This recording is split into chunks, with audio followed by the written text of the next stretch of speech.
Good morning guys! So now nakikita nyo naman nakaayos ako. So ngayon, our agenda for today is we're heading to Kakrabita. So little bit knowledge, Kakrabita is a boundary of Nepal and India. So doon ako manggagaling papuntang Nepal. Kasi doon lang siya ma-immigration. So, for today's video, samahan nyo ako pumunta ng Kakrabita hanggang sa makarating tayo ng Nepal. Let's go!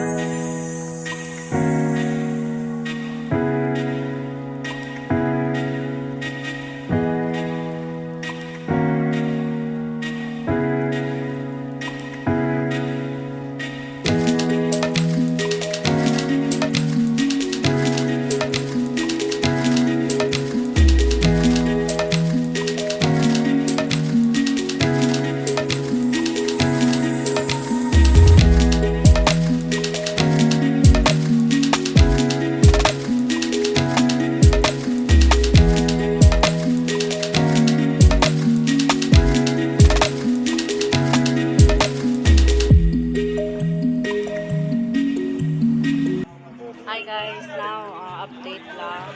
Galing ko lang ng immigration. So na-stampan na yung passport ko. So yun, bali nandito na kami sa boundary. So ipapakita ko na yung passport ko. So saka yung voter's ID ng asawa ko. So after this, bawal kasi mag-video. So paglagtas namin, update ko kayo. Hi guys, update now. I want to tell you that welcome to Nepal. So now guys, I just reached Nepal after like 1,000 years, I think. So now nandito na kami. Kakain muna kami bago kami pumunta sa tito ng asawa ko. So update ko kayo.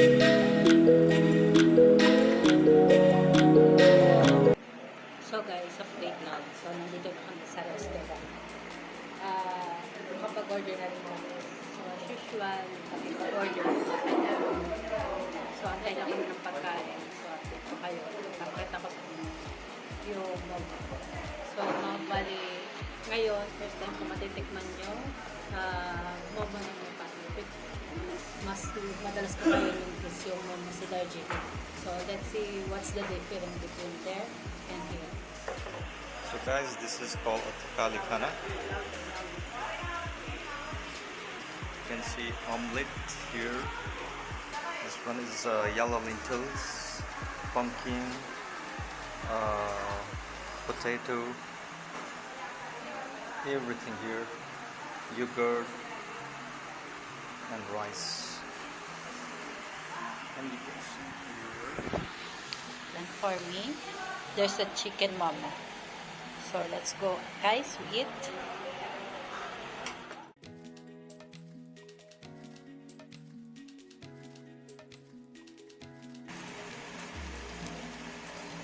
And just the guys here, they don't give soup unlike in Darjeeling.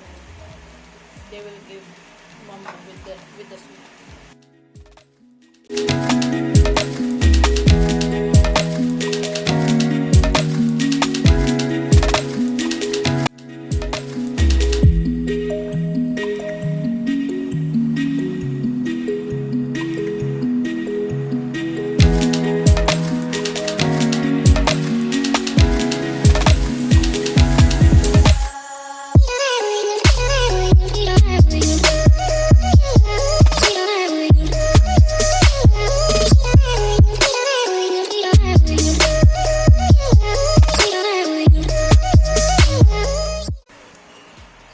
Guys, as you can see,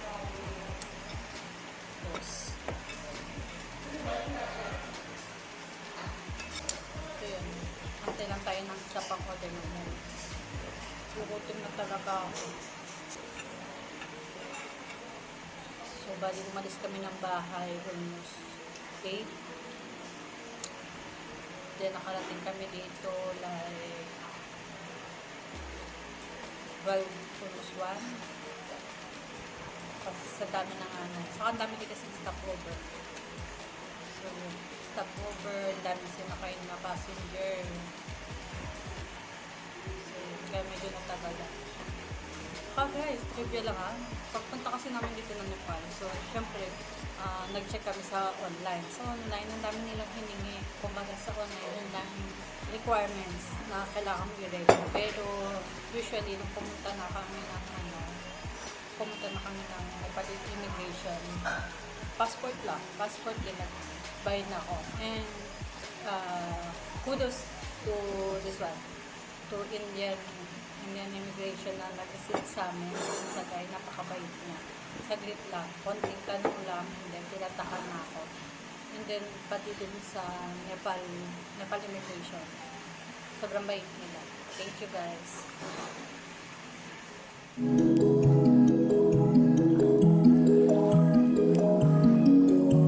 Okay guys, now update ko kayo ulit. Nakarating na ako dito sa Nepal. So ngayon, katapos ko lang magpahinga kasi sumakit yung ulo ko.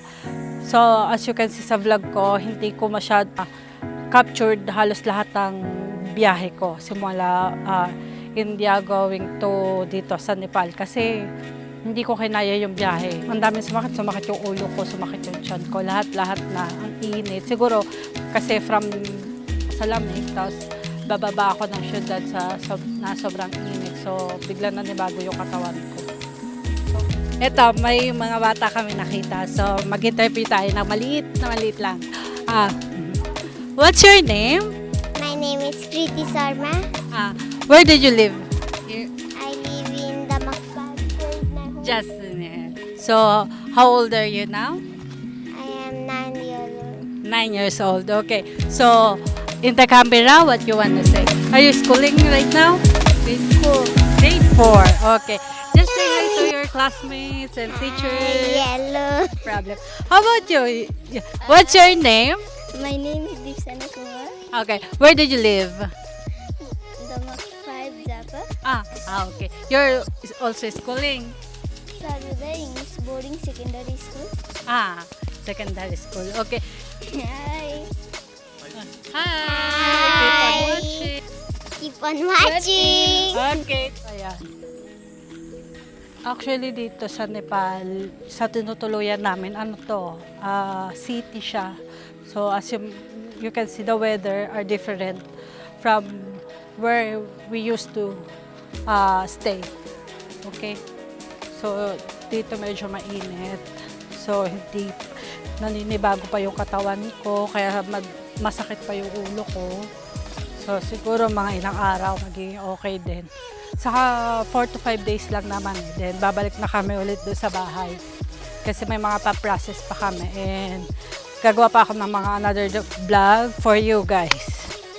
Vlog ko, papakita ko sa inyo yung ganda ng Nepal. Okay? So, keep on watching. Stay tuned. And don't forget to subscribe, like, and share. Bye!